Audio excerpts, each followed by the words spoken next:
ಇದು SS digital channel, Shri ಸುಮಂಗಲಿ digital channel. ನೀವು ನೋಡ್ತಾ ಇದ್ದೀರಿ ಸುದ್ದಿ ಸಮಯ, ಸ್ಥಳೀಯ ಸುದ್ದಿಗಳಿಗಾಗಿ. ಸುದ್ದಿ ಸಮಯದ ಪ್ರಾಯೋಜಕರು Mahalakshmi jewellers, gold hub, main road, Kalaburagi.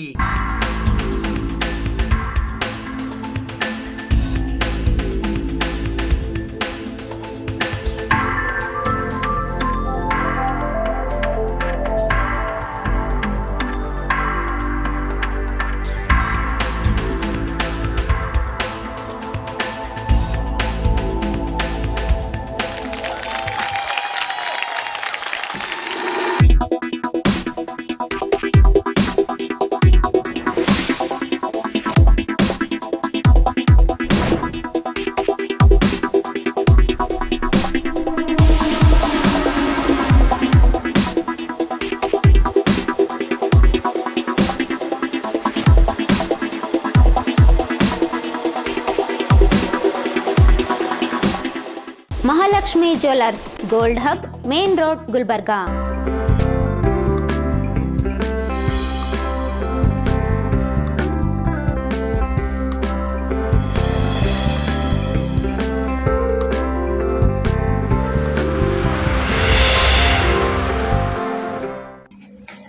ಸುದ್ದಿ ಸಮಯಕ್ಕೆ ಸ್ವಾಗತ. ನಾನು RJ ಮಂಜು ಹಿರೋಳಿ.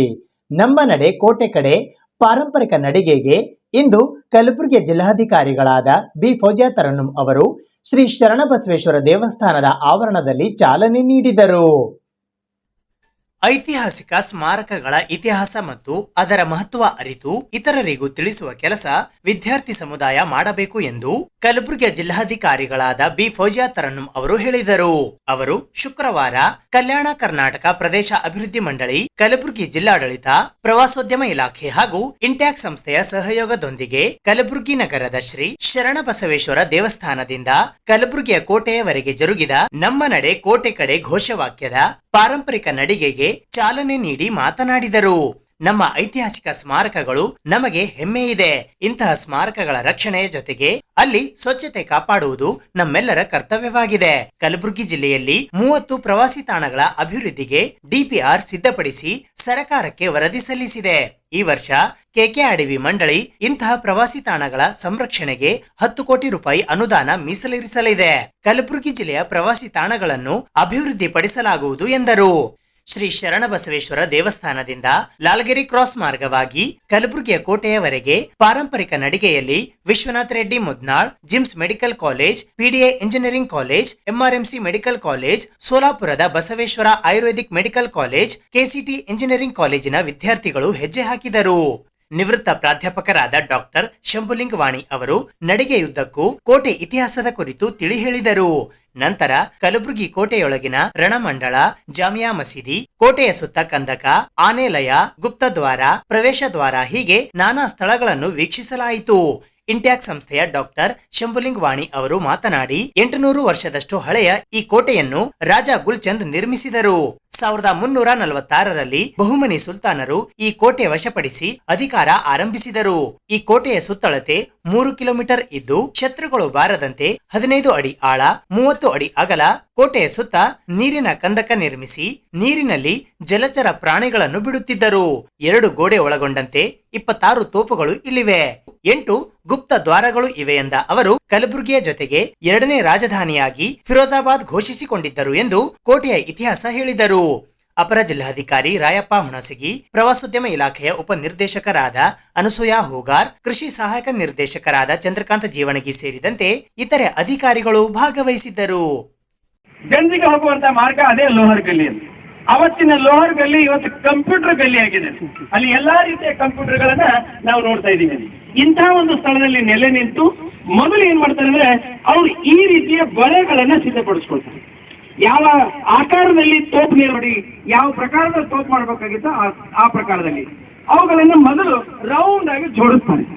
ರೌಂಡ್ ಆಗಿ ಜೋಡಿಸಿ ಅದ್ರ ಮೇಲೆ ಒಂದು ಬಳೆಗಳನ್ನ ಹಾಕ್ತಾರೆ. ಆ ಬಳೆಗಳನ್ನ ಪ್ರಾರಂಭದಿಂದ ಹಾಕೊಂತ ಅದ್ರ ಮೇಲೆ ಹ್ಯಾಮರ್ ಮಾಡ್ತಾರೆ. ಆ ಹ್ಯಾಮರ್ ಮಾಡೋದ್ರಿಂದ 480 ಡಿಗ್ರಿ. ಈಗ ನಾವು You may introduce yourself, sir. Myself Aniket from James Kalburgi, first year MBBS student. Where are you from? I'm from Abdulpur, ma'am. First time ಬರ್ತಾ ಇರೋದು? Yes, ma'am. ನೋಡಿ.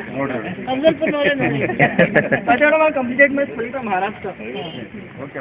You explain your experience. It was wonderful experience. As I visit first time in Gulbarga and also visiting outside first time in Gulbarga. Little today I come to know about that it is the city of Rome. Very honest to be said. I'm proud of that. ನಾನು architecture student. ನಾನು ಮೂಲತಃ ಬೆಳಗಾವಿದವನು. ಇಲ್ಲಿ ಬಂದಾಗ ಹೊಸದೊಂದು ನೋಡ್ದಂಗೆ ಆಯ್ತು. ನಾವು architecture ಬಗ್ಗೆ ಕಲ್ತಿದ್ವಿ, ಅದು ಇದು ನೋಡಿದ್ವಿ. ಸರ್ ಎಕ್ಸ್ಪ್ಲೇನ್ ಮಾಡಿದ್ಮೇಲೆ ಗೊತ್ತಾಯ್ತು. ಮತ್ತೆ ಇದು ಮಾರ್ಕೆಟ್ ಬಗ್ಗೆ ಕಲ್ತ್ವಿ, ಅದೆಲ್ಲ ನೋಡಿದ್ವಿ. ಹೊಸದೇನೋ ಒಂದು ನೋಡ್ದಂಗೆ ಇದು ಹೊಸ ಎಕ್ಸ್ಪೀರಿಯನ್ಸ್. ಇದು ಪ್ರತಿ ವರ್ಷ ಆಗಿ ಹೊಸ ಹೊಸ ವಿದ್ಯಾರ್ಥಿಗಳು ಗೊತ್ತಾಗಬೇಕಂತ ಕೇಳ್ಬೇಕು.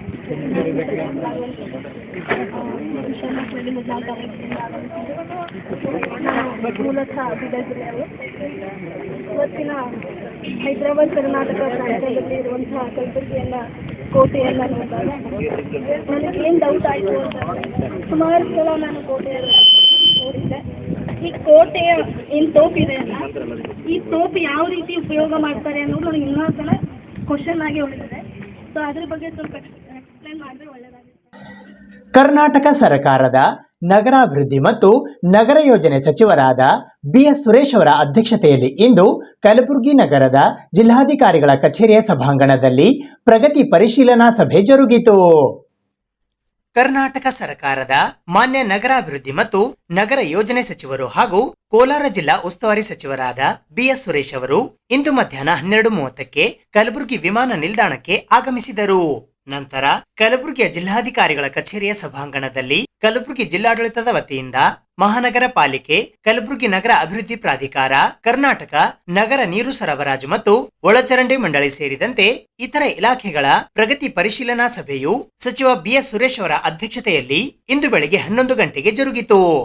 ಈ ಸಭೆಯಲ್ಲಿ ಕಲಬುರಗಿಯ ಜಿಲ್ಲಾಧಿಕಾರಿಗಳಾದ B ಫೌಜಿಯಾ ತರನ್ನುಂ, ವಿಧಾನ ಪರಿಷತ್ತಿನ ಸದಸ್ಯರಾದ ತಿಪ್ಪಣ್ಣಪ್ಪ ಕಮಕ್ನೂರ್, ಕಲಬುರಗಿ ಮಹಾನಗರ ಪಾಲಿಕೆಯ ಪೂಜ್ಯ ಮಹಾಪೌರರಾದ ಯಲ್ಲಪ್ಪ ನಾಯ್ಕೋಡಿ, ಕಲಬುರಗಿ ದಕ್ಷಿಣ ಮತಕ್ಷೇತ್ರದ ಶಾಸಕರಾದ ಅಲ್ಲಮಪ್ರಭು ಪಾಟೀಲ್, ಅಫ್ಜಲ್ಪುರ ಮತಕ್ಷೇತ್ರದ ಶಾಸಕರಾದ MY ಪಾಟೀಲ್, ವಿಧಾನ ಪರಿಷತ್ತಿನ ಸದಸ್ಯರಾದ ಜಗದೇವ್ ಗುತ್ತೇದಾರ್, ಕಲಬುರಗಿ ನಗರ ಅಭಿವೃದ್ಧಿ ಪ್ರಾಧಿಕಾರದ ಅಧ್ಯಕ್ಷರಾದ ಮಜಹರ್ ಆಲಂ ಖಾನ್, B ಶರತ್ ಸೇರಿದಂತೆ ಇತರರು ಉಪಸ್ಥಿತರಿದ್ದರು.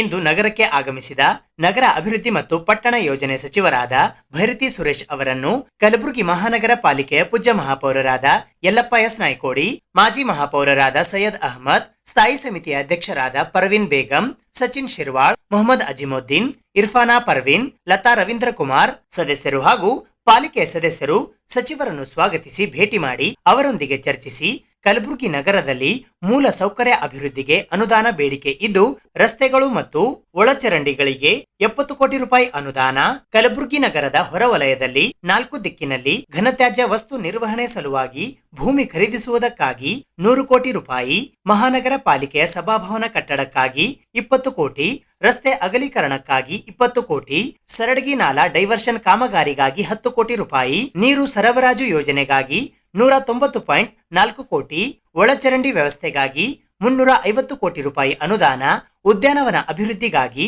100 ಕೋಟಿ ಅನುದಾನ, ಹೀಗೆ ಒಟ್ಟು 1020.4 ಲಕ್ಷಗಳ ಅನುದಾನವನ್ನು ಕಲಬುರಗಿ ಮಹಾನಗರ ಪಾಲಿಕೆಗೆ ಬಿಡುಗಡೆ ಮಾಡುವಂತೆ ಕೋರಿ ಪ್ರಸ್ತಾವನೆಯನ್ನ ಸಲ್ಲಿಸಲಾಯಿತು.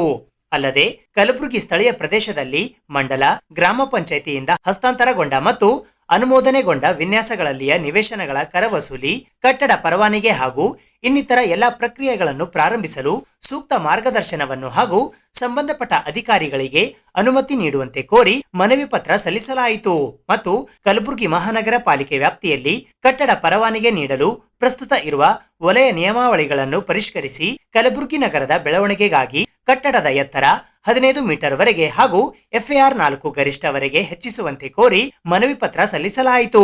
ಪಾಲಿಕೆಯ ಆಯುಕ್ತರಾದ ಅವಿನಾಶ್ ಸಂಜೀವನ್ ಶಿಂದೆ, ಉಪ ಆಯುಕ್ತರಾದ RP ಜಾಧವ್ ಈ ಸಂದರ್ಭದಲ್ಲಿ ಉಪಸ್ಥಿತರಿದ್ದರು. ಅಧಿಕಾರಿಗಳು ಮತ್ತು ಪ್ರಿಂಟ್ ಮೀಡಿಯಾ ಮತ್ತು ಎಲೆಕ್ಟ್ರಾನಿಕ್ ಮೀಡಿಯಾದ ಪ್ರತಿನಿಧಿಗಳು, ಇಲಾಖೆಯ ಮತ್ತು KUDFCಯ ಟಾಪಿಕ್ಸ್ ರಿವ್ಯೂ ಮಾಡ್ತಾ ಇದ್ದಾರೆ ಮಾನ್ಯ ಸಚಿವರು, ಮಾನ್ಯ ಶಾಸಕರು ಎಲ್ಲರೂ ಬಂದಿದ್ದಾರೆ. KUIDFC ಇಂದ ನಾವು ಸ್ಟಾರ್ಟ್ ಮಾಡೋಣ. ಹೊಸ ಯೋಜನೆಯಲ್ಲಿ ಕಲಬುರಗಿ ಜಿಲ್ಲೆಯಲ್ಲಿ ನಮ್ಮ ಕಲಬುರಗಿ ನಗರಕ್ಕೆ ಪ್ರಾರಂಭಿಕವಾಗಿ 225 ಮನೆಗಳಿಗೆ ನಾವು ಅಂದ್ರೆ ಸರ್ ನಿನ್ನೆವರೆಗೂ ನಾವು 20 ಅವರ್ಸ್ ಕೊಡ್ತಾ ಇದೀವಿ ಸರ್. ಅಂದ್ರೆ ಮೊದಲು 16 ಅವರ್ಸ್ ಆಮೇಲೆ 20 ಅವರ್ಸ್ ಇನ್ಕ್ರೀಸ್ ಮಾಡ್ತಾ ಬಂದಿದ್ದೀವಿ ಸರ್.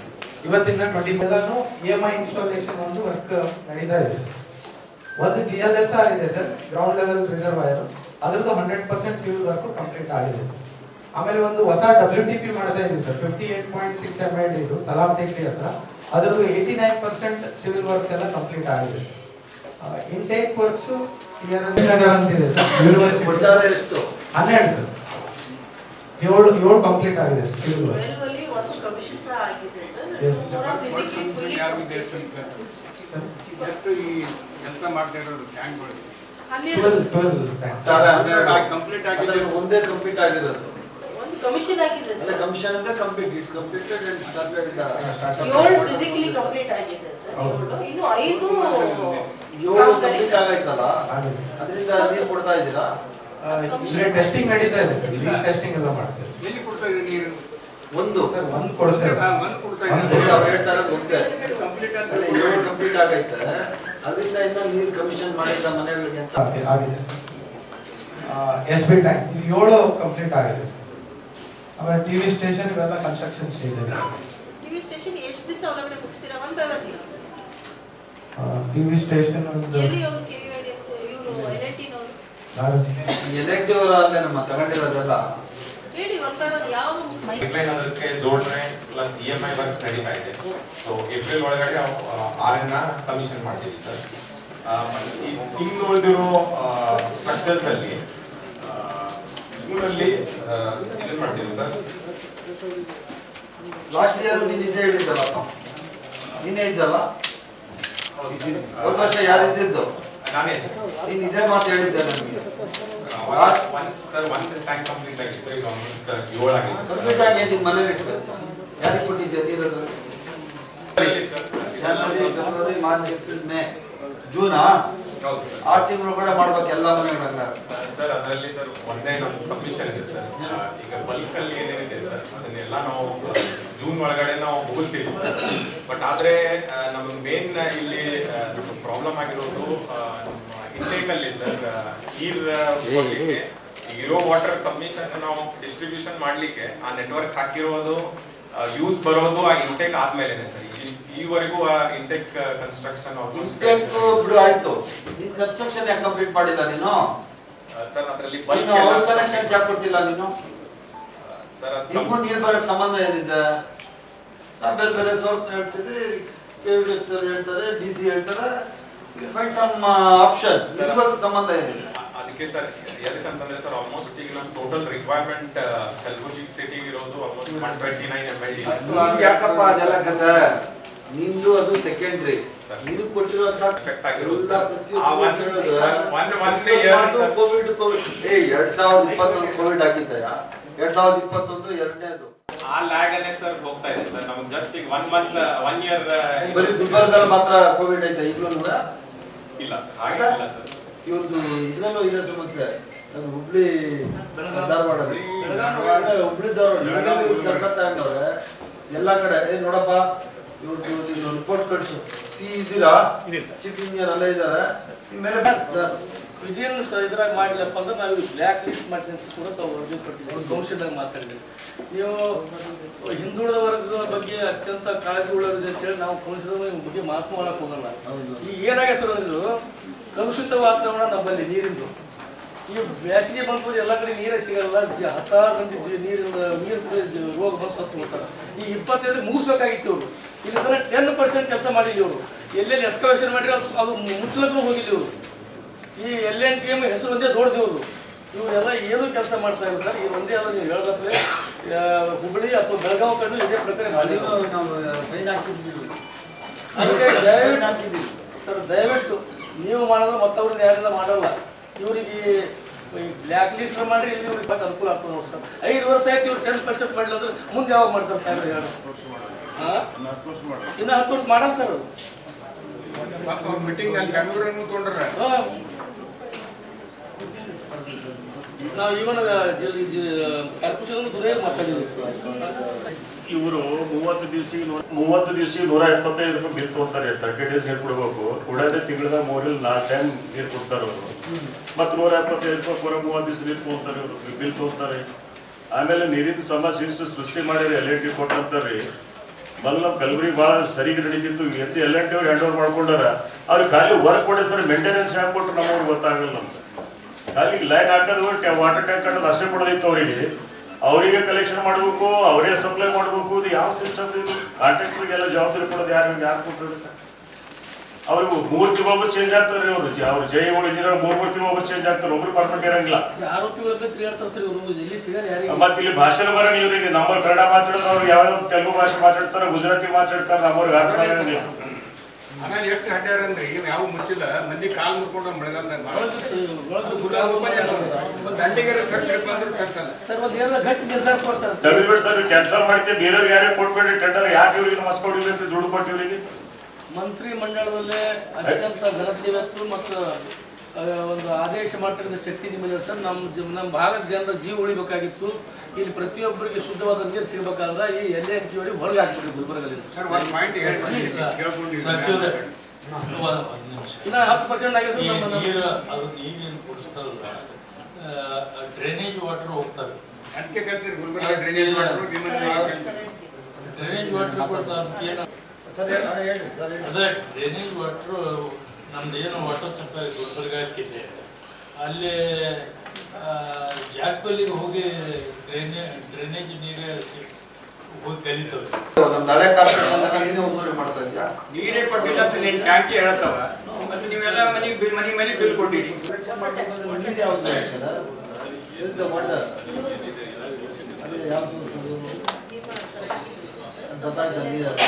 ಏಳು 8 ದಿನಕೊಂಡ್ಬಿಡ್ತಾರೆ, 9 ದಿನಕೊಂಡ್ಬಿಡ್ತಾರೆ. ಬಿಡದೆ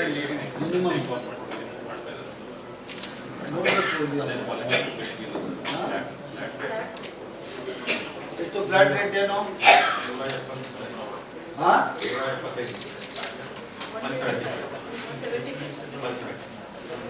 ಅವ್ರೇನ್ ಹೇಳ್ತಾರೆ, ಈ 70ಗಿಂತ ಬೇರೆ ಜನ ಬರ್ತೈತಲ್ಲ ನೀರು, ಅದಕ್ಕೆ ನಾನು ಓಪನ್ ಆಗಿ ಹೇಳ್ತೀನಿ. ಭೀಮಾ ನದಿ ನೀರಿಲ್ಲ, ಕೃಷ್ಣಾ ನದಿ ವೇಸ್ಟ್ ವಾಟರ್. ಭೀಮಾ ನದಿ ಬಂದು ಭೀಮಾ ನದಿ ಹೊಲಸ್ ನೀರು ಬಿಡ್ತಾರೆ, ಕುಡಿದ್ರೆ ಮೈ ಗುಳಿ ಹೇಳ್ತಾರೆ.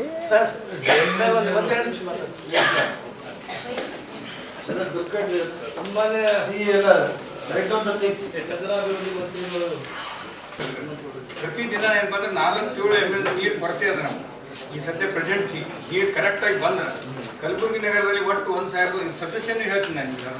1,948 ಕೊಳವೆ ಬಾವಿ ಅದ. LNT ನಿರ್ವಹಣೆಯಲ್ಲಿ 1,182 ಕೊಳವೆ ಬಾವಿಗಳು ಅದ. ಇಲ್ಲಿ ಏನಪ್ಪ ಅಂದ್ರೆ ಸಿಂಗಲ್ ಫೇಸ್ 416, ಥರ್ಡ್ ಫೇಸ್ 138 ಇವು ಲಭ್ಯವ.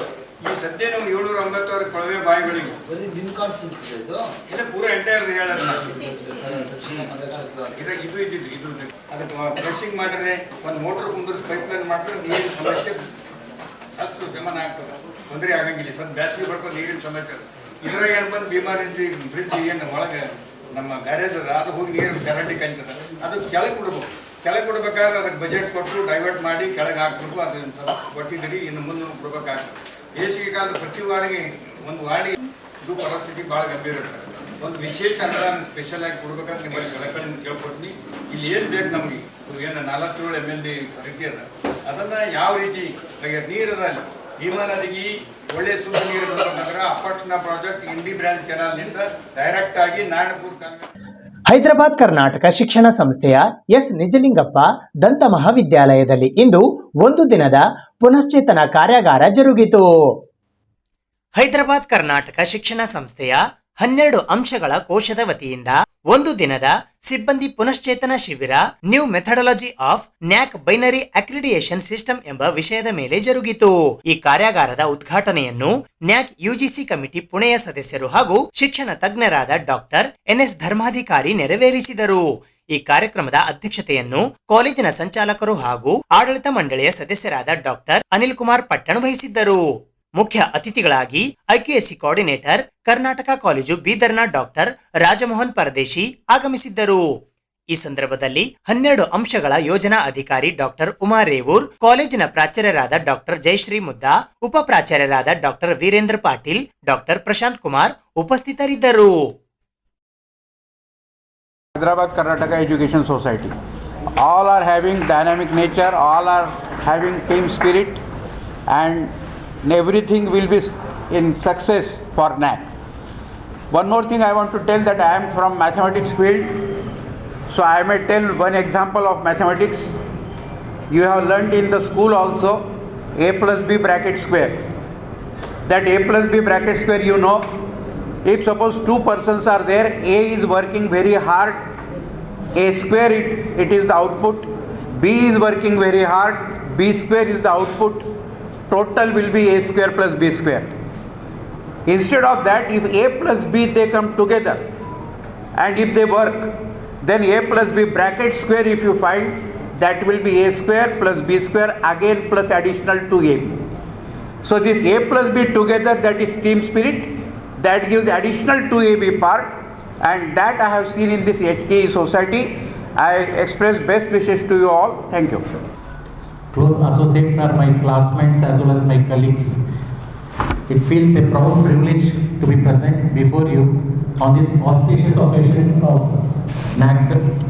It's a very proud moment as a convener, because this big program has been organized in our dental college. It is one of the prestigious dental college among Kalyana Karnataka region. Few points regarding this program. NAC accreditation is not just a stamp of approval, it's a coordination and cooperation. NAC focuses on parameters like quality of education, infrastructure and faculty. NAC rates colleges based on performance. NAC focuses on outcome-based educations, like how well the student is coming out from the institution, depending upon his attitude, character and everything. NAC accreditation is not burden. You should follow day-to-day basis. NAC will help in the institution to know the strength and weakness, opportunities. The intention of organizing this FPT is the management want to know the growth of all institutions. All institutions should seriously start working on accreditation. Principals should make committees regarding the strategies, regarding the updates of the 12-point program. Convener along with 12-point team will visit any institution anytime to update the accreditation work. The reports asked by 12-point program should be taken seriously. Make best use of this program. Once again, thank you. Thank you. All of you, as since yesterday I have been telling that it's sharp 10 o'clock will start the inauguration. Of course, respected convener sir had already come over here, but due to certain issues we had to delay it. Next time I see that it doesn't happen. Respected dignitaries on the dais and off the dais, all the heads of the institutions, HODs, 12-point coordinators, NAC and LKC coordinators, and other staff, my colleagues and my dear friends. It's a privilege for me to give the vote of thanks. Firstly, I would like to thank the President HKE Society in his absence. It's like sir had given the permission for this. This is the initiation for new NAC accreditation methods that we are going to start. This is the first, and sir series will be continued. So these are very much necessary as it's a mandatory to get accredited. All institutions have to get accredited. Hence we have taken up this program. I would like to thank President, all the management, and especially thanks to Dr. Anil Kumar Patel sir, the convener of Dental College and distinguished governing council member of HKE Society. Thank you sir, in spite of your busy schedule, you waited for this program to proceed further. Thank you sir.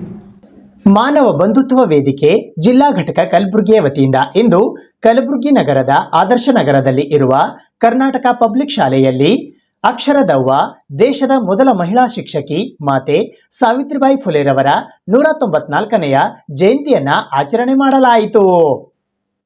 ಮಾನವ ಬಂಧುತ್ವ ವೇದಿಕೆ ಕಲಬುರಗಿ ಜಿಲ್ಲಾ ಘಟಕದ ವತಿಯಿಂದ ಕಲಬುರಗಿ ನಗರದ ಆದರ್ಶ ನಗರದಲ್ಲಿ ಇರುವ Karnataka public ಶಾಲೆಯಲ್ಲಿ ಅಕ್ಷರದವ್ವ ದೇಶದ ಮೊದಲ ಮಹಿಳಾ ಶಿಕ್ಷಕಿ ಮಾತೆ ಸಾವಿತ್ರಿಬಾಯಿ ಫುಲೆರವರ 194ನೆಯ ಜಯಂತಿ ಆಚರಣೆ ಮಾಡಲಾಯಿತು. ಈ ಕಾರ್ಯಕ್ರಮದ ಉದ್ಘಾಟಕರಾಗಿ ಕರ್ನಾಟಕ ಪಬ್ಲಿಕ್ ಶಾಲೆಯ ಉಪ ಪ್ರಾಂಶುಪಾಲರಾದ ಪ್ರತಿಮಾ ದೇವೂರ್ ಆಗಮಿಸಿದ್ದರು. ಅಧ್ಯಕ್ಷತೆಯನ್ನು ಕರ್ನಾಟಕ ಪಬ್ಲಿಕ್ ಶಾಲೆ ಆದರ್ಶ ನಗರದ ಪ್ರಾಂಶುಪಾಲರಾದ ಮಲ್ಲಪ್ಪ ಜೆ ವಹಿಸಿದ್ದರು. ಮುಖ್ಯ ಅತಿಥಿಗಳಾಗಿ ಮಾನವ ಬಂಧುತ್ವ ವೇದಿಕೆಯ ವಿಭಾಗೀಯ ಸಂಚಾಲಕರಾದ ಸುನಿಲ್ ಮಾರುತಿ ಮಾನುಪಡೆ, ಕಲಬುರಗಿ ಜಿಲ್ಲಾ ಸಂಚಾಲಕರಾದ ನಾಗೇಂದ್ರ ಜವಳಿ ಆಗಮಿಸಿದ್ದರು. ಮುಖ್ಯ ಭಾಷಣಕಾರರಾಗಿ ಕಲಬುರಗಿಯ ಚಿಂತಕರಾದ ಡಾಕ್ಟರ್ ಅನಿಲ್ ತೇಂಗಳಿ ಆಗಮಿಸಿದ್ದರು. ಕನ್ನಡದ ಉಪನ್ಯಾಸಕರಾದ ವಿಠಲ್ ಭಾವಿಮನಿ ಕಾರ್ಯಕ್ರಮದ ನಿರೂಪಣೆ ಮಾಡಿದರು. ಗಣಿತ ಉಪನ್ಯಾಸಕರಾದ ನರಸಪ್ಪ ರಂಗೋಲಿ ಸ್ವಾಗತಿಸಿದರು. ಈ ಸಂದರ್ಭದಲ್ಲಿ ಉಪನ್ಯಾಸಕರಾದ ಬನಶಂಕರಿ, ಭಾರತಿ ಪಾಂಡವಿ, ಜಗದೇವಿ, ಲೀಲಾವತಿ, ಸುರಾಚಂದ ಗಾಂಧಿ ಸೇರಿದಂತೆ ಇತರರು ಉಪಸ್ಥಿತರಿದ್ದರು.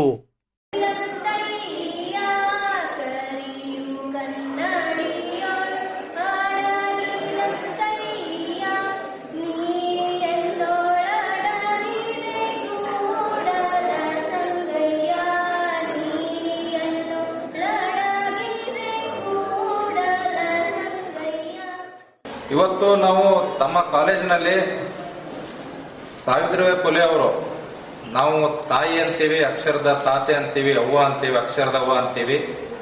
ಅವರ ಇತಿಹಾಸ ತಾವೆಲ್ಲರೂ ಕೂಡ ಓದಲೇಬೇಕು.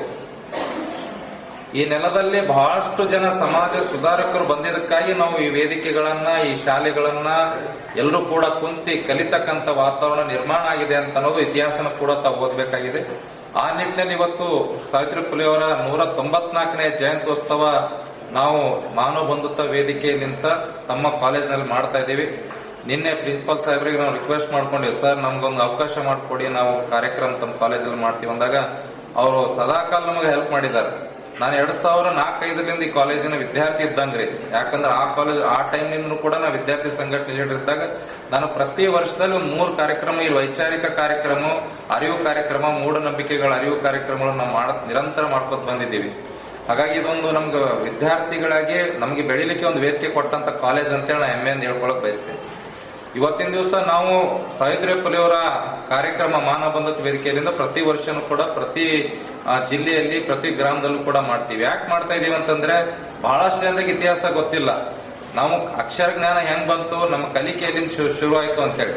ಈ ದೇಶದ ಇತಿಹಾಸದಲ್ಲಿ ಮಹಿಳೆಯರಿಗೆ ಯಾವ ಸ್ಥಾನ ಕೊಟ್ಟಿದ್ರು, ಯಾವ ಸ್ಥಾನದಿಂದ ಯಾವ ಸ್ಥಾನಕ್ಕೆ ಇವತ್ತು ನಾವು ಗೌರವವಾಗಿ ಬದುಕ್ಲತ್ತೀವಿ ಅನ್ನೋದಕ್ಕಾಗಿ ಇತಿಹಾಸ ತಿಳ್ಕೊಳ್ಬೇಕಾಗಿದೆ. ಅದಕ್ಕಾಗಿ ಬಾಬಾ ಸಾಹೇಬ್ ಅಂಬೇಡ್ಕರ್ ಹೇಳ್ತಾರೆ, ಅಕ್ಷರ ಜ್ಞಾನ, ಇತಿಹಾಸ ತಿಳಿದವರು ಇತಿಹಾಸ ನಿರ್ಮಿಸ್ಲಿಕ್ಕೆ ಸಾಧ್ಯ ಇಲ್ಲ ಅಂತೇಳಿ. ಹಾಗಾಗಿ ಇತಿಹಾಸವನ್ನ, ನಮ್ಮ ಇತಿಹಾಸನ ಓದ್ಲೇಬೇಕಾಗ್ತದೆ. ನಾವ್ ಎಲ್ಲಿಂದ ಬಂದೀವಿ, ನಮ್ಮ ಮೂಲ ನೆಲೆಯನ್ನು, ನಾವ್ ಇವತ್ತು ಯಾವ ಜಾಗದಲ್ಲಿ ನಿಂತೀವಿ, ಮುಂದೆ ಏನ್ ಮಾಡ್ಬೇಕನ್ನೋ ಅರಿವಾಗ್ತದೆ. ಅದ್ರ ಜೊತೆಗೆ ಇವತ್ತು ಬಸವಣ್ಣನವ್ರು ಹೇಳ್ತಾರೆ, ಇವನ್ ಯಾರಯ್ಯ ಎಂದೆನಿಸಯ್ಯ, ಇವ ನಮ್ಮವ ಎಂದೆನಿಸಯ್ಯ ಅಂತೇಳಿ. ಯಾಕಂದ್ರೆ ಇವತ್ತು ಸಮಾಜ ಹೆಂಗಿತ್ತಂದ್ರೆ ನಮ್ಮ ಭಾರತ ದೇಶ ಇತಿಹಾಸದಲ್ಲಿ ನಾವು ಒಂದ್ ಕಡೆ ಕೂತು ಬದುಕ್ತಕ್ಕಂಥ ದಿನಗಳಿರ್ಲಿಲ್ಲ. ಆ ಕಾಲಘಟ್ಟದಲ್ಲಿ ಇವತ್ತು ನಾವು ಯಾರೋ ಅನಾನ ಲೆಕ್ಕಕ್ಕಿದ್ದಂತ ಸಮಾಜವನ್ನ ಬಸವಣ್ಣನವ್ರ ಕಾಲದಿಂದ ನಮ್ಮವ ಅಂತ ಬದುಕ್ತಾ, ನಮ್ಮವ ಅಂತ ಗೌರವಿಸ್ತಕ್ಕಂಥ, ನಮ್ಮವ್ರ ಅಂತ ಗೌರವಿಸ್ತಕ್ಕಂಥ ಕೆಲಸ ಆಗ್ಬೇಕು ಅಂತ ಪ್ರಯತ್ನ ಪಟ್ಟವ್ರು 12ನೇ ಶತಮಾನದಲ್ಲಿ. ಅದನ್ನ ಅವರು ಅಕ್ಷರದ ರೂಪದಲ್ಲಿ ತಂದಂತವ್ರು ಬಹಳಷ್ಟು ಜನ. ಆದ್ರೆ ಸಾವಿತ್ರಿಬಾಯಿ ಫುಲೆ ಅವರು ಹೆಣ್ಣು ಮಕ್ಕಳಿಗಾಗಿ ಮತ್ತು ಸಮಾಜದ ಅತ್ಯಂತ ತಳ ಸಮುದಾಯದ ಹೆಣ್ಣು ಮಕ್ಕಳಿಗೆ, ಜನರಿಗೆ ಉದ್ಯೋಗ ಸಾಕ್ಷರತೆ ನೀಡತಕ್ಕಂಥ ಕೆಲಸ ಮಾಡ್ಲಿಕ್ಕೆ ದೊಡ್ಡ ಪ್ರಯತ್ನವನ್ನು ಮಾಡಿದ್ದಾರೆ. ಮಾತೆ ಸಾವಿತ್ರಿಬಾಯಿ ಫುಲೆ ಅವರು ಈ ದೇಶದ ಮೊಟ್ಟ ಮೊದಲ ಮಹಿಳಾ ಶಿಕ್ಷಕಿ ಅಂತೇಳಿ ನಾವು ಹೇಳ್ತೀವಿ.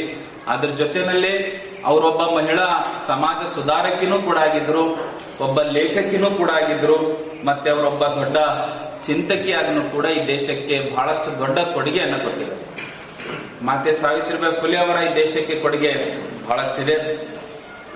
ಮಹಾರಾಷ್ಟ್ರದಲ್ಲಿ ಜನಿಸಿರ್ತಕ್ಕಂಥ ಮಾತೆ ಸಾವಿತ್ರಿಬಾಯಿ ಫುಲೆ ಮೂಲತಃ ಅವರು ಮಾಲ್ಗಾರ್ ಅಂದ್ರೆ ಹೂ ಮಾರ್ತಕ್ಕಂಥ ಸಮುದಾಯಕ್ಕೆ ಸೇರಿರ್ತಕ್ಕಂಥವ್ರು. ಈ ದೇಶದ ಅಸಮಾನ ಸಾಮಾಜಿಕ ವ್ಯವಸ್ಥೆಗೆ, ಶೋಷಣೆಗೆ ಒಳಪಟ್ಟಿರ್ತಕ್ಕಂಥ ಏನ್ ನಾವು ಶೂದ್ರ ಅಂತೇಳಿ ಹೇಳ್ತೀವಿ, ಇವತ್ತಿನ OBC SC ST ಧಾರ್ಮಿಕ ಅಲ್ಪಸಂಖ್ಯಾತರು, ನಾವು ಈ ದೇಶದ ಅಸಮಾನ ಸಾಮಾಜಿಕ ವ್ಯವಸ್ಥೆಗೆ ಏನಂದ್ರೆ ಶೋಷಣೆಗೆ ಒಳಪಟ್ಟಿರುವಂತ. ಯಾಕೆ ಮಾತೆ ಸಾವಿತ್ರಿಬಾಯಿ ಫುಲೆ ಅವರೇ ನಮಗೆ ಆದರ್ಶವಾಗಬೇಕು ಅಂತಕ್ಕಂಥ ನಿಟ್ಟಿನಲ್ಲಿ ನಾವು ನೋಡೋದಾದ್ರೆ, ಅವರ ಹೋರಾಟದ ಕಾಲಘಟ್ಟ ಏನಿದೆಯಲ್ಲ, ನಾವು ಅದನ್ನ ಅರ್ಥ ಮಾಡ್ಕೊಳ್ಬೇಕಾಗ್ತದೆ. ಅವರ ಹೋರಾಟದ ಕಾಲಘಟ್ಟ ನಮಗೆ ಅರ್ಥವಾದಾಗ ಮಾತ್ರ ಯಾಕೆ ಮಾತೆ ಸಾವಿತ್ರಿಬಾಯಿ ಫುಲೆ ವಿಶೇಷ ಆಗ್ತಾರೆ ಅನ್ನೋದು ನಮಗೆ ಅರಿವಾಗ್ತದೆ. ನೋಡಿ, ಸುಮಾರು ಒಂದು 180-190 ವರ್ಷಗಳ ಹಿಂದೆ ಈ ದೇಶದಲ್ಲಿ ಅಸಮಾನ ಸಾಮಾಜಿಕ ವ್ಯವಸ್ಥೆ ಇತ್ತು. ಇವತ್ತಿನ ಸಂವಿಧಾನ, ಇವತ್ತಿನ ಪ್ರಜಾಪ್ರಭುತ್ವ ವ್ಯವಸ್ಥೆ ಅವಾಗ ಜಾರಿ ಇರಲಿಲ್ಲ. ಈ ದೇಶದಲ್ಲಿ ಎಲ್ಲವೂ ಕೂಡ ಮನುಧರ್ಮ ಶಾಸ್ತ್ರದ ಅಡಿನಲ್ಲಿ ನಡೀತಾ ಇದೆ. ಆ ಮನುಧರ್ಮ ಶಾಸ್ತ್ರದ ಅಡಿನಲ್ಲಿ ಬ್ರಾಹ್ಮಣ ಹೆಣ್ಣು ಮಗಳ ಹಿಡ್ಕೊಂಡು ಅಸ್ಪೃಶ್ಯರ ತನಕ ಯಾರು ಕೂಡ ಶಿಕ್ಷಣ ಕಲಿಯಂಗಿರಲಿಲ್ಲ. ಇದು ಸಾವಿರಾರು ವರ್ಷಗಳಿಂದ ನಡೆದು ಬಂದಿರತಕ್ಕಂಥ ಪದ್ಧತಿ. ಕೇವಲ ಬ್ರಾಹ್ಮಣ ಪುರುಷ ಮಾತ್ರ ಶಿಕ್ಷಣ ಕಲಿಬೇಕು. ಅವನ್ನ ಹೊರತುಪಡಿಸಿ ಬೇರೆ ಯಾರೇ ಕೂಡ ಶಿಕ್ಷಣ ಕಲಿತವ್ರು ಕೂಡ ಅವ್ರ ಕಿವಿನಲ್ಲಿ ಕಾದು ಸೀಸ ಹಾಕ್ತಕ್ಕಂಥದ್ದು, ಕಣ್ಣು ಕಿತ್ತಕ್ಕಂಥದ್ದು, ಮತ್ತೊಂದು ಹೀನಾಯವಾಗಿ ಅವ್ರನ್ನ ಏನಂದ್ರೆ ಹಿಂಸೆ ಮಾಡ್ತಾ ಇದ್ರು. ಇಂತಹ ಶೋಷಣೆಯ ವಿರುದ್ಧ, ಇಂತಹ ಒಂದು ಅಸಮಾನ ಸಾಮಾಜಿಕ ವ್ಯವಸ್ಥೆಯ ವಿರುದ್ಧ ಒಂದು ಸಮಸಮಾಜ ಕಲ್ಪನೆಯನ್ನ ಬಿತ್ತಬೇಕಾದ್ರೆ ಈ ದೇಶದ ಜನರಿಗೆ ಅಕ್ಷರದ ಅವಶ್ಯಕತೆ ಇದೆ ಅಂತ ಹೇಳಿ ಮನಗಂಡು ಆಗ್ಲೇ ಶಿಕ್ಷಣ ಕ್ರಾಂತಿ ಮಾಡಿರ್ತಕ್ಕಂಥವ್ರು ಮಾತೆ ಸಾವಿತ್ರಿಬಾಯಿ ಫುಲೆ. ಸಾವಿತ್ರಿಬಾಯಿ ಫುಲೆ ಅವರು ಈ ದೇಶವನ್ನು ಕಂಡ ಅಪ್ರತಿಮ ಅಕ್ಷರದ ಹೂವ ಮತ್ತು ದಲಿತರ ಧ್ವನಿ ಇಲ್ಲದವರ ಧ್ವನಿಯಾಗಿ ಈ ದೇಶದ ಪ್ರಥಮ ಮಹಿಳಾ ಶಿಕ್ಷಕಿಯಾಗಿ ಕಾರ್ಯವನ್ನು ನಿರ್ವಹಿಸಿದ್ದಾರೆ.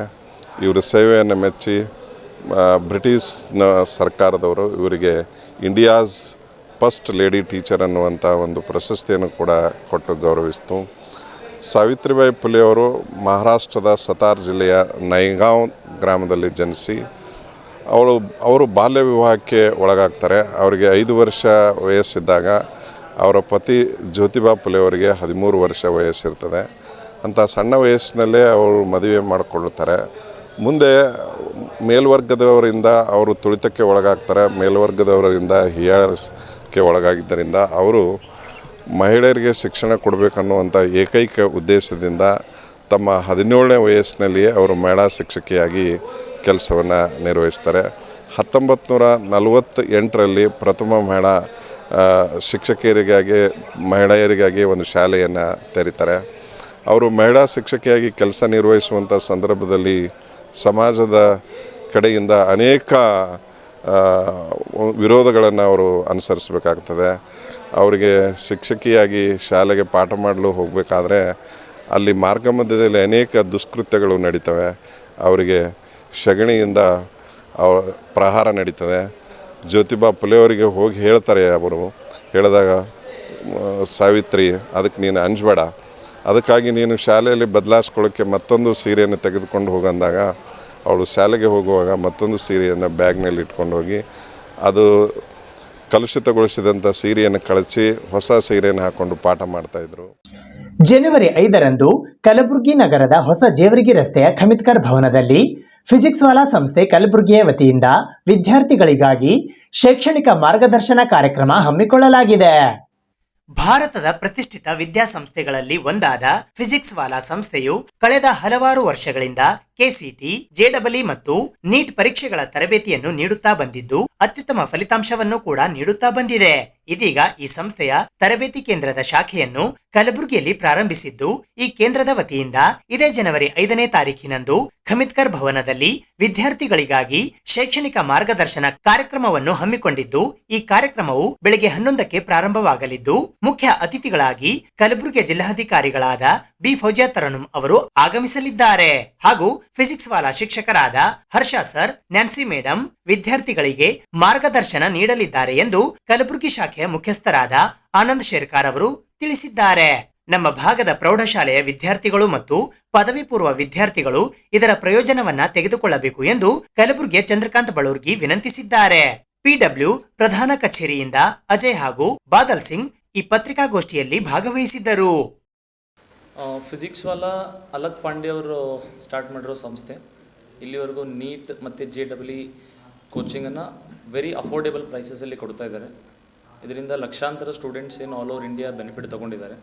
ಅದರಲ್ಲಿ ನಮ್ಮ ಕಲಬುರಗಿಯಿಂದನೂ ಕೂಡ ಆಲ್ಮೋಸ್ಟ್ ಒಂದು 10,000ದಷ್ಟು ಸ್ಟೂಡೆಂಟ್ಸ್ ಫಿಸಿಕ್ಸ್ ವಾಲಾ ಸಬ್ಸ್ಕ್ರೈಬರ್ಸ್ ಇದ್ದಾರೆ.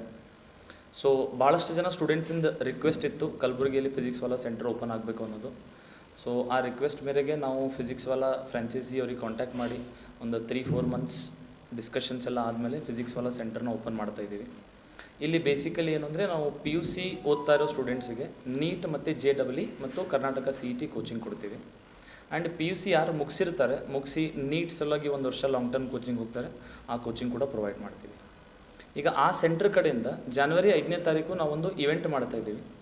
ಆ ಇವೆಂಟ್ ಹೆಸರು ಆರಂಭ ಅಂತೇಳಿ ಖಮಿತ್ಕರ್ ಭವನದಲ್ಲಿ ಇವೆಂಟ್ ಇಟ್ಕೊಂಡಿದ್ದೀವಿ ಬೆಳಗ್ಗೆ 11 ಗಂಟೆಗೆ. ಈ ಇವೆಂಟಿಗೆ ಚೀಫ್ ಗೆಸ್ಟ್ ಆಗಿ ನಮ್ಮ ಕಲಬುರಗಿಯಿಂದ ಕಲಬುರಗಿ DC ಫೌಜಿಯಾ ತರ್ನುಮ್ ಮೇಡಮ್ ಅವ್ರು ಬರ್ತಾ ಇದ್ದಾರೆ. And also physics Vala head ಆಫೀಸಿಂದ ಟಾಪ್ ಫ್ಯಾಕಲ್ಟೀಸಲ್ಲಿ ಇಬ್ಬರು ಫ್ಯಾಕಲ್ಟೀಸ್ ಆದಂಥ ಹರ್ಷ ಸರ್ ಮತ್ತು ನ್ಯಾನ್ಸಿ ಮೇಡಮ್ ಕೂಡ ಬರ್ತಾ ಇದ್ದಾರೆ. ಸೊ ಇದು ಏನಿರುತ್ತೆ ಅಂದರೆ ಬೇಸಿಕಲಿ ಸ್ಟೂಡೆಂಟ್ಸಿಗೆ ಕರಿಯರ್ ಗೈಡೆನ್ಸ್ ಪ್ರೋಗ್ರಾಮ್ ಇರುತ್ತೆ. ಸ್ಟೂಡೆಂಟ್ಸಿಗೆ ನೀಟ್ JEE ಅಥವಾ ಅವ್ರದ್ದು ಯಾವುದೇ ಕಾಂಪಿಟೇಟಿವ್ ಎಕ್ಸಾಮ್ ಪ್ರಿಪ್ರೇಷನ್ ರಿಲೇಟೆಡ್ ಏನೇ ಕ್ವೆಶನ್ಸ್ ಇರಲಿ, ಕ್ವೈರೀಸ್ ಇರಲಿ, ಫ್ಯಾಕಲ್ಟೀಸ್ ಎಲ್ಲ ಸಾಲ್ವ್ ಮಾಡ್ತಾರೆ. ಅವ್ರಿಗೆ ಯಾವ ಥರ ಪ್ರಿಪ್ರೇಷನ್ ಮಾಡಬೇಕು ನೀಟ್ ಆ್ಯಂಡ್ JEE ಎಕ್ಸಾಮ್ಸಿಗೆ, ಏನೇನು ಚಾಲೆಂಜಸ್ ಫೇಸ್ ಮಾಡ್ತಾರೆ ಸ್ಟಡಿ ಪ್ರಿಪ್ರೇಷನ್ ಟೈಮಲ್ಲಿ. ಸೊ ಇದೆಲ್ಲ ವಿಷಯವಾಗಿ ಮಾತಾಡಲಿಕ್ಕೆ ಇಬ್ಬರು ಟಾಪ್ ಫ್ಯಾಕಲ್ಟೀಸ್ ಬರ್ತಾ ಇದ್ದಾರೆ.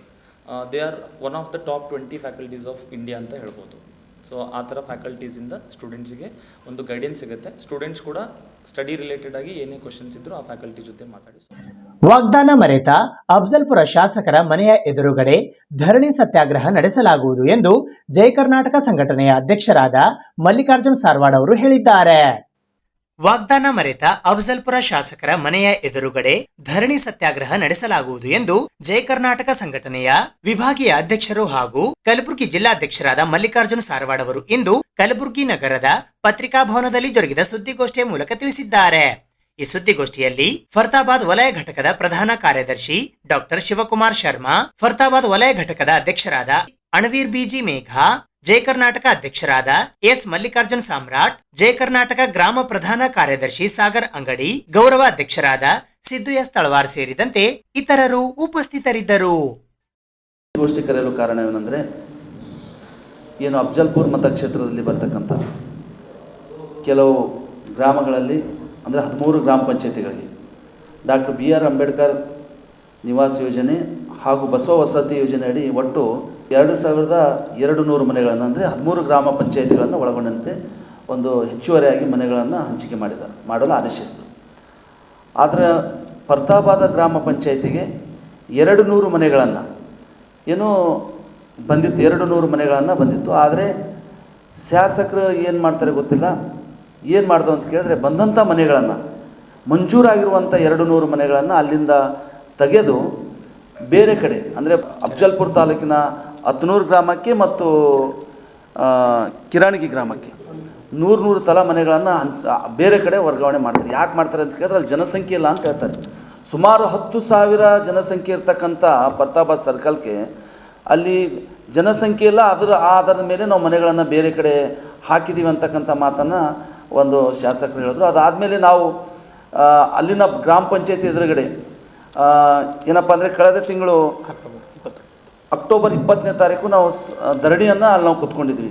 2 ದಿವಸ ಧರಣಿ ಕೂತ್ಕೊಂಡಾಗ ಸ್ಥಳಕ್ಕೆ ಇವರು ಬಂದು ಇಲ್ಲ ನಾವು ಮನೆಗಳು 1 ತಿಂಗಳ ಒಳಗಡೆ ಆಗಿ ನಾವು ಫರ್ತಾಬಾದ್ ಗ್ರಾಮ ಪಂಚಾಯತಿಗೆ ಮರಳಿ ತೊಗೊಂಬರ್ತೀವಿ, ಕೊಡಿಸ್ತೀವಿ, ನೀವು ಹೋರಾಟವನ್ನು ಕೈ ಬಿಡಬೇಕು ಅಂತ ಹೇಳಿದಾಗ ಆವಾಗ ನಾವು ಅದಕ್ಕೆ ಒಪ್ಪದಿದ್ದಾಗ ಶಾಸಕರು ಫೋನಿನ ಮುಖಾಂತರ ಮಾತಾಡಿ ಏನು ಹೇಳಿದ್ರು ಅಂದರೆ ನಾವು 1 ತಿಂಗಳ ಕಾಲಾವಕಾಶ ಕೊಡಿ, ಆ ಮನೆಗಳನ್ನು ನಾವು ವಾಪಸ್ ತೊಗೊಂಬರ್ತೀವಿ ಅಂತ ಹೇಳಿ ನೀವು ಹೋರಾಟ ಕೈ ಬಿಡಬೇಕು ಅಂತ ಹೇಳಿದಾಗ ಅವರ ಮಾತಿಗೆ ಒಂದು ನಂಬಿಕೆಯನ್ನಿಟ್ಟು ಏನಪ್ಪ ಅಂದರೆ ಎಲ್ಲ ಫಲಾನುಭವಿಗಳ ಜೊತೆಯಲ್ಲಿ ನಾವು ಹೋರಾಟ ಕೂತ್ಕೊಂಡಿತ್ತು ಜಯ ಕರ್ನಾಟಕ. ಅವರ ಮಾತಿಗೆ ಒಂದು ಗೌರವವನ್ನು ಕೊಟ್ಟು ನಾವು ಅವತ್ತು ಆ ಹೋರಾಟವನ್ನು ಕೈ ಬಿಟ್ವಿ. ಆದರೆ ಇವಾಗ 1.5 ತಿಂಗಳು ಆಗ್ತಾಯಿದೆ, ಆದರೆ ಇಲ್ಲಿವರೆಗೂ ಸಹ ಯಾವುದೇ ಮನೆಗಳನ್ನು ಬಂದಿಲ್ಲ. ಅಲ್ಲಿ ಸಿಗಬೇಕಾದಂಥ ಫಲಾನುಭವಿಗಳಿಗೆ ದೊರಕಬೇಕಾದಂಥ ಒಂದು ಸೌಲಭ್ಯಗಳನ್ನು ದೊರಕ್ತಾ ಇಲ್ಲ. ಅಲ್ಲಿಂದ ಜನರು ಈ ಮನೆಗಳಿಂದ ವಂಚಿತರಾಗಿದ್ದಾರೆ. ಹಾಗಾಗಿ ನಾವೇನು ಹೇಳ್ತೀವಪ್ಪ ಅಂದರೆ ಕೂಡಲೇ ಆ ಮನೆಗಳು ಬರಬೇಕು. ಈಗಾಗಲೇ ನಾವು ಈ ಕಲಬುರಗಿ ನಗರದ ರಾಮ ಮಂದಿರನಿಂದ ಪಾದಯಾತ್ರೆ ಮುಖಾಂತರ ನಾವು ಅಫ್ಜಲ್ಪುರ್ ಶಾಸಕರ ಮನೆಗೆ ಒಂದು ಪಾದಯಾತ್ರೆ ಮುಖಾಂತರ ತೆರಳಿ ಅವರ ಮನೆಯ ಎದುರುಗಡೆ ಧರಣಿ ಸತ್ಯಾಗ್ರಹವನ್ನು ಕೂಡಲೇ ಈಗಾಗಲೇ ಜಯ ಕರ್ನಾಟಕ ಸಂಘಟನೆ ನಿರ್ಧರಿಸಿದೆ. ಯಾಕಂದರೆ ಅಷ್ಟು ದೊಡ್ಡ ಊರಾಗ ಜನ ಇಲ್ಲ ಅಂಥೇಳಿ ಹೇಳಿಕೆ ಕೊಟ್ಟು ಬಂದಿರೋ ಮನೆಗಳನ್ನು ಬೇರೆ ಕಡೆ ಹಾಕಿ ಅಲ್ಲಿರ್ತಕ್ಕಂಥ ಜನರಿಗೆ ಏನು ಅನ್ಯಾಯ ಮಾಡಿದ್ರಲ್ಲ ಅದು ಅನ್ಯಾಯವನ್ನು ನಾವು ಖಂಡಿಸ್ತೀವಿ. ಕೂಡಲೇ ಮನೆಗಳನ್ನು ಈಗ ಏನು ಫರ್ತಾಬಾದ್ ಪಂಚಾಯತಿಗೆ ಮರು ನೀಡಬೇಕಂತಕ್ಕಂಥದ್ದು ನಮ್ಮದು ಒಂದು ಒತ್ತಾಯ ಸಹ ಆಗಿದೆ. ಮಾರ್ಚ್ 25ರಂದು ಕಲಬುರಗಿ ನಗರದ JR ನಗರ ಬಡಾವಣೆಯಲ್ಲಿ ಇರುವ ಶ್ರೀ ಮಲ್ಲಿಕಾರ್ಜುನ ದೇವಸ್ಥಾನದ 25ನೇ ವರ್ಷದ ಜಾತ್ರಾ ರಜತ ಮಹೋತ್ಸವದ ಅಂಗವಾಗಿ 25 ಜನ ಪರಮಪೂಜ್ಯ ಗುರುಗಳ ದಿವ್ಯ ಸಾನ್ನಿಧ್ಯದಲ್ಲಿ 25 ಜೋಡಿಗಳ ಸಾಮೂಹಿಕ ವಿವಾಹ ಮಹೋತ್ಸವ ಕಾರ್ಯಕ್ರಮ ಜರುಗಲಿದೆ.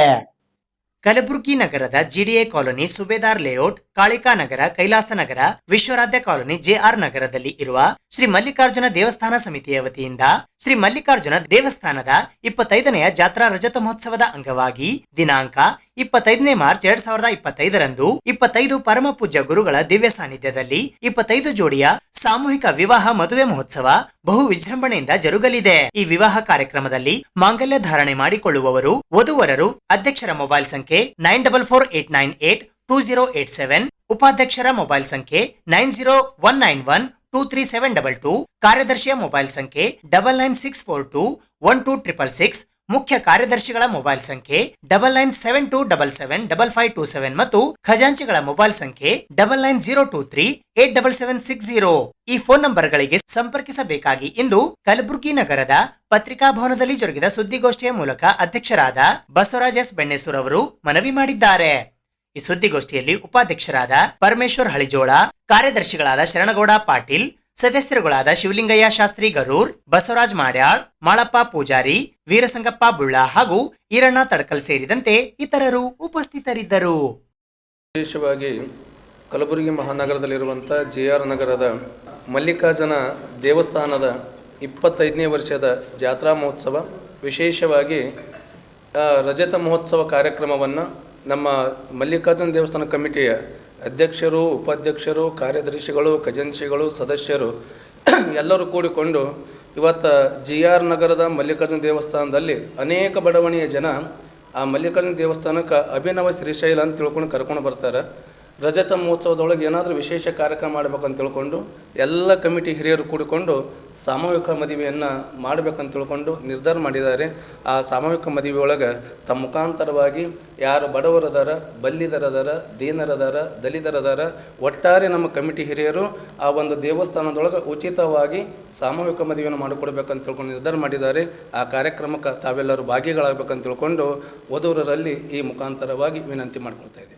ಸಂಬಂಧಪಟ್ಟಿದ್ದು ತಾಳಿ, ಕಾಲುಂಗುರ ಏನ್ರಿ, ಅವರಿಗೆ ಬಟ್ಟಿ, ಹೆಣ್ಮಕ್ಳಿಗೆ ಏನದ ಅದು ಬಟ್ಟಿ, ಅವ್ರದ್ದೆಲ್ಲ ನಾವು ನಮ್ಮ ದೇವಸ್ಥಾನ ಕಮಿಟಿಯಿಂದ ಉಚಿತವಾಗಿ ಅವ್ರಿಗೆ ಏನು ಲಗ್ನದ ಎಲ್ಲ ಅವರೆಲ್ಲ ಯಾವುದೇ ಫೀ ಏನಿಲ್ಲ ಸರ್, ಎಲ್ಲ ಫ್ರೀದಾಗ. ಅದು ಇನ್ನೊಂದು ಏನದ, ಅವರು ಸಾಮೂಹಿಕ ವಿವಾಹ ಅಂದ್ರೆ ಕಡ್ಡಾಯವಾಗಿ ಸರ್ಕಾರದ ಏನು ರೂಲ್ಸ್ ರೆಗ್ಯುಲೇಷನ್ ಪ್ರಕಾರ ನಂಬಲ್ಲಿ ಅವ್ರು ಬರಬೇಕು. ಗಂಡಿಗೆ 21 ವರ್ಷ, ಹೆಣ್ಣಿಗೆ 18 ವರ್ಷ. ಯಾವುದೇ ಥರದ ಮೊದಲನೇ ಮದುವೆ ಆಗಿಲ್ಲ ಅನ್ನೋಂಥದ್ದು ಕನ್ಫರ್ಮ್ ನಮಗೆ ಮಾಡಿಕೊಡ್ಬೇಕು ಅವರು. ಈಗ ಕೆಲವೊಂದು ಏನಾಗಿರ್ತಾವೆ, ಕೆಲವೊಂದು ಸಾಮೂಹಿಕ ವಿವಾಹ ದೇವಸ್ಥಾನಗಳು, ಗುಡಿ ಗುಂಡ್ರದವ್ರು ಭಾಳ ಮಂದಿ ಮಾಡಿರ, ಅವರೆಲ್ಲ ಅವ್ರ ಗ್ರಾಮ ಪಂಚಾಯತ್ ಅಥವಾ ಸಂಬಂಧಪಟ್ಟ ಒಂದು ಡಾಕ್ಯುಮೆಂಟ್ ನಮ್ದು ಏನದಲ್ಲ ರೀ, ಅವ್ರ Aadhaar card, family Aadhaar card ಅದೆಲ್ಲ ನಮಗೆ ತೋರಿಸ್ರಂದ್ರೆ ಆಲ್ಮೋಸ್ಟ್ ಆಲ್ ಅವ್ರ ಮನೆಯವ್ರು ಯಾರೇ ಬಂದು ನಮ್ಗೆ ಹೇಳಿದ್ರಂದ್ರೆ ನಮ್ಗೆ ಕನ್ಫರ್ಮ್ ಆಗ್ತದೆ. ಕೆಲವೊಂದು ತೋಲಿ ಸಾಮೂಹಿಕ ವಿವಾಹ ಲಗ್ನ ಏನು ಮಾಡ್ಯಾರ, ಅಲ್ಲಿ ಕೆಲವೊಂದು ಸರ್ತಿ ವಿವಾಹ ಮಾಡಿದವ್ರ ಮ್ಯಾಗ ಕೇಸ್ ಆಗ್ಯಾವ. ಎಷ್ಟೋ ಸರ್ತಿ ಯಾಕಾಗ್ಯಾವ ಅಂತಂದ್ರೆ ಮೊದಲೆಲ್ಲೋ ಏನೋ ಆಗಿರ್ತಾವ್ರು, ಅವರು ಬಂದಿದ್ರೆ ನಮಗೆ ನಾವೇನೋ ಒಂದು ಒಳ್ಳೆಯ ಕೆಲಸ ಮಾಡ್ಬೇಕಂತ ನಾವು ಹತ್ತಿರ್ತೇವೆ, ಅವು ಉಲ್ಟಾಗೋ ಚಾನ್ಸಸ್ ಅವ. ಅದಕ್ಕೆ ನಮಗೊಂದು ಸ್ವಲ್ಪ ಕುಲಂಕುಷವಾಗಿ ಅವ್ರದ್ದೊಂದು ಜರ ಇದು ಡೀಟೇಲ್ ನಮಗೆ ಬೇಕು. ಇದು ಇವತ್ತಿನ ಸುದ್ದಿ ಸಮಯ. ಸ್ಥಳೀಯ ಸುದ್ದಿಗಳಿಗಾಗಿ ನೋಡ್ತಾ ಇರಿ ಸುದ್ದಿ ಸಮಯ. ನಿಮ್ಮ ನೆಚ್ಚಿನ ಸುದ್ದಿ ಸಮಯವನ್ನು ಡೆನ್ ಸೆಟ್ ಆಫ್ ಬಾಕ್ಸ್ನ ಚಾನೆಲ್ ಸಂಖ್ಯೆ 746ರಲ್ಲಿ ಪ್ರತಿದಿನ ರಾತ್ರಿ 9 ಗಂಟೆಗೆ, ಮರುಪ್ರಸಾರ ರಾತ್ರಿ 10 ಗಂಟೆಗೆ ಮತ್ತು ಮರುದಿನ ಬೆಳಿಗ್ಗೆ 8 ಗಂಟೆ ಮತ್ತು 9 ಗಂಟೆಗೆ ವೀಕ್ಷಿಸಬಹುದು. ಇದು SS ಡಿಜಿಟಲ್ ಚಾನಲ್, ಶ್ರೀ ಸುಮಂಗಲಿ ಡಿಜಿಟಲ್ ಚಾನಲ್. ನೀವು ನೋಡ್ತಾ ಇದ್ದೀರಿ ಸುದ್ದಿ ಸಮಯ, ಸ್ಥಳೀಯ ಸುದ್ದಿಗಳಿಗಾಗಿ. ಸುದ್ದಿ ಸಮಯದ ಪ್ರಾಯೋಜಕರು Mahalakshmi jewellers, gold hub, main road, Kalaburagi.